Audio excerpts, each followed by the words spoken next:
Good morning, dear listener. Welcome to 88.3 FM. This is Waumini Soul Freedom. Victor Salamba. This very, very wonderful.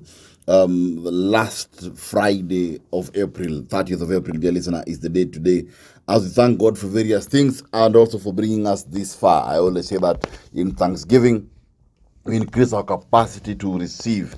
And today, dear listener, in our morning reflection, as we just jump in very, very quickly, dear listener, I will be sharing with you about something that many people are going through, in their lives and in their marriages. And I'd like just to address this very, very quickly. It is how to build a marriage alone. How to build a marriage alone. Because many a times you find that there are situations or some marriages where things are bad, but you're the only one who knows. Or things can be better and you're the only one who wants them to be better. You are married to someone who's not cooperating in making the marriage better, and they are not making your life easier. So what do you do in such a scenario? Because it is easy to build or repair a marriage when your partner cooperates. Whenever I see a couple come to my office, it is easier to get better results than when one person comes alone. But more often than not, dear listener, people have the burden of building marriages by themselves. And some of you right now, you're trying to build your marriage without your spouse cooperating. In fact, they're sabotaging it. So I'm going to highlight some of the very key questions, first of all, you should ask. Because this week I'll tackle the key questions you need to ask in building a marriage alone. Then next week now, I will go direct to the strategy of building a marriage alone. Because remember that it's a journey you embark on, understanding that there is no high success rate in building a marriage alone. Let's understand that. And it's important to know that it's worth trying, yes, but there is no high success rate. So if you're building your marriage alone, before you wake up and say, fine, I want to build this marriage, my partner is not cooperating, my wife is my biggest enemy, or my husband is the biggest enemy of the marriage moving forward, but I want to fight for it. I don't want to walk away. There are few realities and few questions you must ask yourself. And dear listener, these questions, if you don't have the answers to these questions, you'd rather not try. You would rather not try.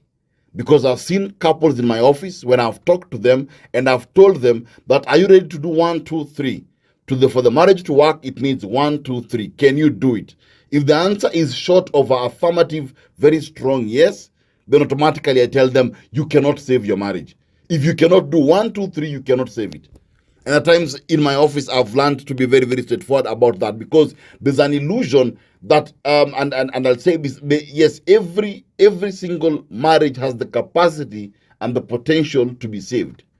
Every marriage has the capacity and potential to be saved. But in reality, again, not every marriage, not everyone in that marriage has the work ethic and the discipline required to make it work.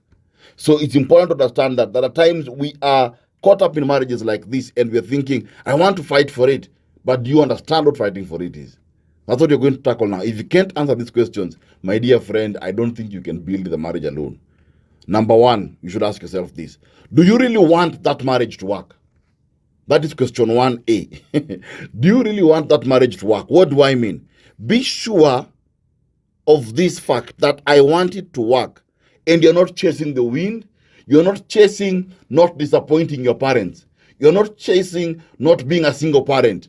You're not chasing those, you're not chasing your reputation in the society. And they'll call me a divorced man or a divorced woman. Do you want the marriage to work? You must ask yourself, are you sure you want it to work? Or is it better to let it go? This will give you better resolve. Because if you decide and say, fine, I think I really want it to work. And here I want to tackle the Numbers 11 issue that many people have. In Numbers 11 is when people complain to Moses, telling Moses that in Israel, in Egypt, we had leeks, we had onions, we had malenge and all these things. And they forget that in Egypt there were whips, there were slaves, and they were never free. What are the whips in your marriage? And are the whips stronger than the onions? You must understand that. Are the leaks, are the small luxuries better? So do you really want to make the marriage work or not? Ukikaa chini ya mti and you ask yourself, do you feel you're better off alone, or do you feel you're better off with your partner? Because if you can't answer this question, the other questions, dear listener, will throw you off. So number one, do you really want it to work because you want a marriage to work? Or do you want it to work because your parents would laugh at you? Or because you don't want to be called a single parent? Or because you don't want to be a failure? What is your reason to making it work? Very important question. Number 2, this is the $1 million question. Is it worth it? Is it worth it? Why am I asking this question? Because make sure you know it's worth it. This is because many a times the frustration you'll get from your partner will break your will. It may be embarrassing at times, and even your partner may demean you, may put you to shame. You know, your partner may abuse you publicly.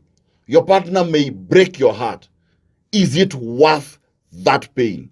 Is it worth that frustration? Is the marriage worth it? If it is not worth it, you will not survive the onslaught from your partner. Is it worth it when you're fighting for a marriage and your partner is openly showing you they have another affair? Can your heart withstand that? Can your heart withstand a partner who tells you, I am disgusted by you? Can your heart withstand that? If your heart cannot withstand that, wacha kujidanganya. You can't build that marriage alone. Dear friends, these are tough questions, but I want us to be real about them. Because I see people at times fighting for a marriage, and they come to me and say, Victor, I want to fight for what can I do? And I ask them, are you ready for this? Are you ready for this? But that is the package. Because if you're building a marriage alone, you must be ready to be abused. You must be ready to be put to shame. You must be ready to be broken, your heart to be broken continuously until your partner changes. Is it worth the shame? Is it worth the pain? Is it worth the loneliness? Is it worth the frustration? If your answer is not an affirmative yes, then you cannot fight for the marriage alone. Number 3, hapa ndo nashikia watu wengi. Are you willing to change? Are you willing to change? Because more often than not, it is the illusion that my marriage has a problem because my spouse has not changed. So when I'm building a marriage alone, my project is I have to change my husband. I have to change my wife. No, dear listener. The marriage is the way it is because they can't change. So you can't change them directly, but you can change them indirectly by you changing first. Are you willing to be the first one to change? Are you willing to be the first one to abandon things about yourself to make the marriage work? Why am I asking this? It is because, dear listener, many a times I see people forget to ask this question. That do I want to change? Am I willing to change some things in my personal life that I may accommodate my spouse? Because it's very difficult to convince a person who is not cooperating to change. You must be willing to change first, that you become an influence of change. Are you ready, dear listener, to be the first one to change? Are you willing to give up golf? Are you willing to give up those chamas? You know, are you willing to stop going for choir practice every Saturday? Are you willing to stop going to the bar every night? Are you willing to stop shouting? Are you willing to start? What are you willing to start to do? Because if you're not changing fast, your partner will never change. So when you're trying to fight for a marriage alone, you must be aware. Project 1 is I need to change me. If I can't change me, I am in trouble. Dear listener, number 4, are you ready to submit to your partner even when it makes no sense? Hey, are you willing to submit to your partner even if it makes no sense? Remember, fixing a marriage alone, you require to carry the burden of apologizing when you have no fault. You have to be willing to avoid pointing fingers and putting blame. You have to be willing to yield your position of power, your position of being right, that you may disarm your partner and bring them to the table for negotiations. How submissive are you willing to be? Are you willing to say to your husband, when you know very well he's the one on the wrong, to say sorry? Are you willing to tell your wife, I am sorry, yet you know very well she's the one on the wrong, that she stops fighting, that she may come to the counseling table, that you may fix the marriage? How submissive are you willing to go? Are you willing to ignore some mistakes that you may be able to create an atmosphere for dialogue? If you're not willing to submit that much, because many people try build marriages alone by pointing fingers. Mbona ulichelewa? People are shouting and they're trying to do that. I know people who are trying to win back their wives. And the wives don't want to be won back. And the guy is giving the wife ultimatums. Are you coming or not?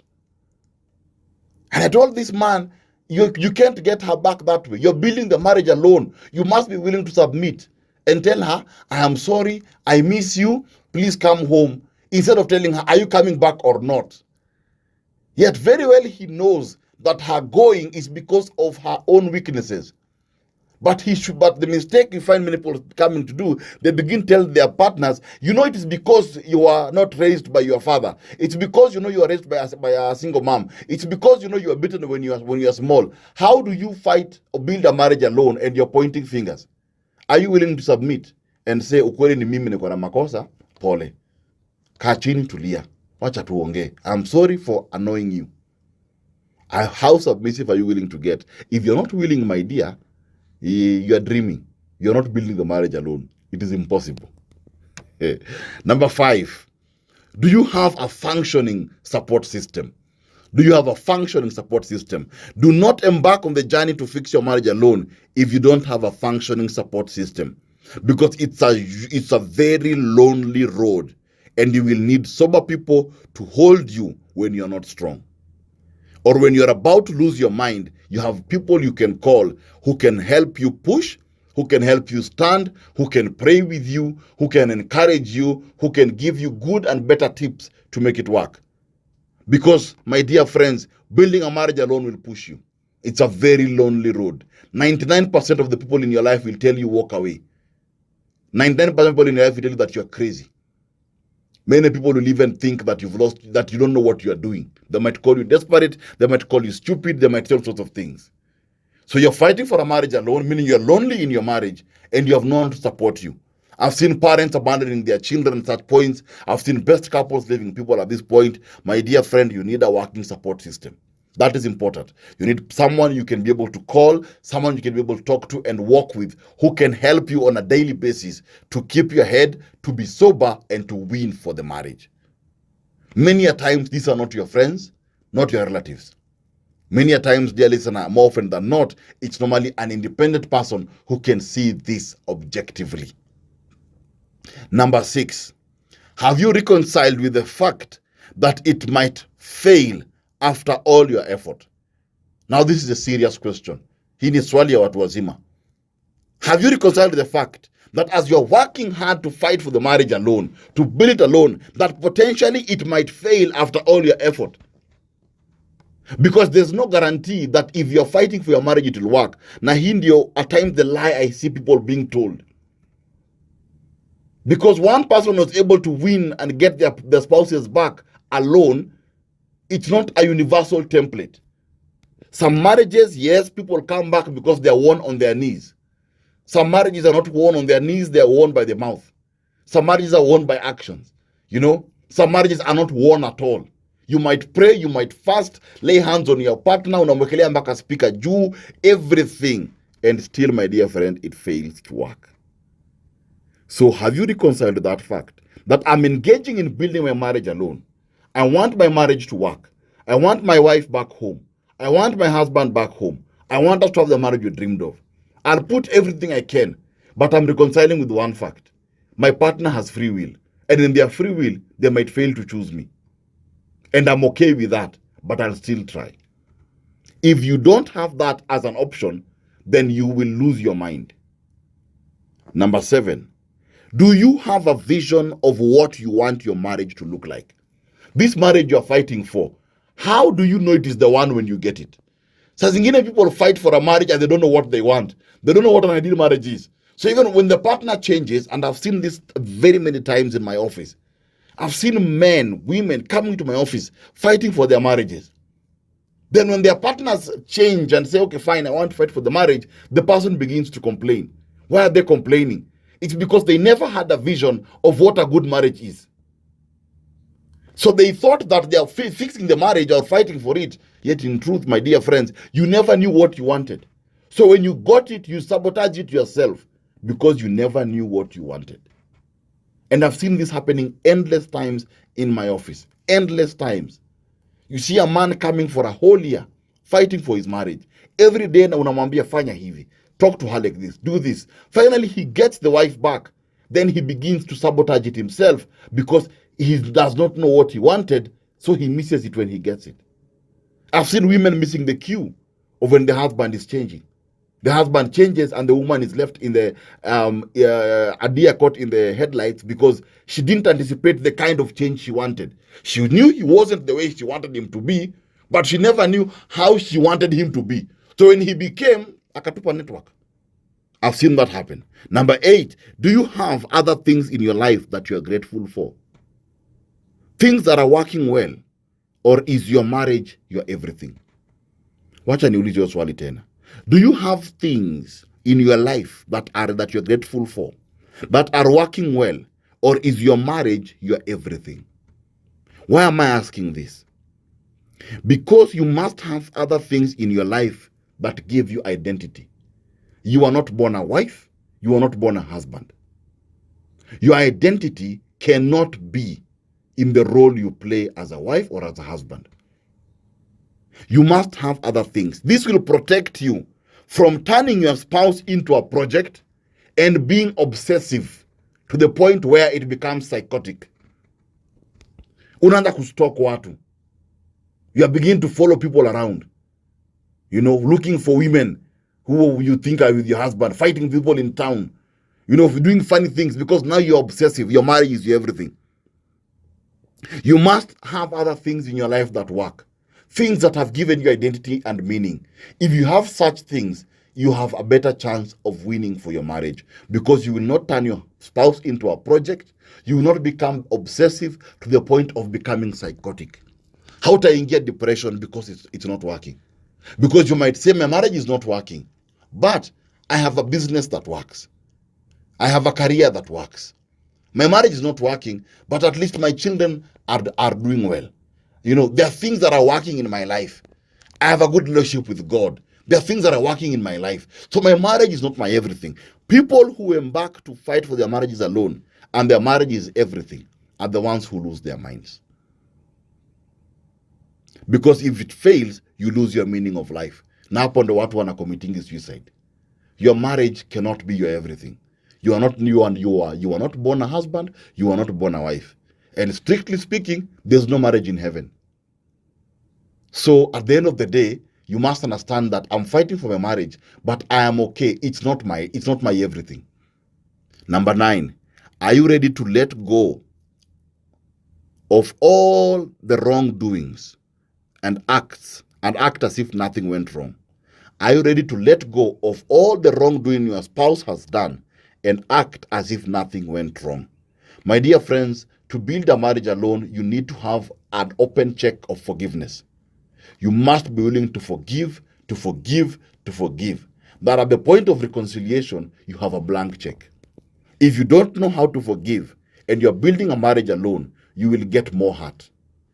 When you're building a marriage alone, you must understand how to forgive. You must know how to heal. That's why I tell those who are building a marriage alone, always have someone you go to help you with healing.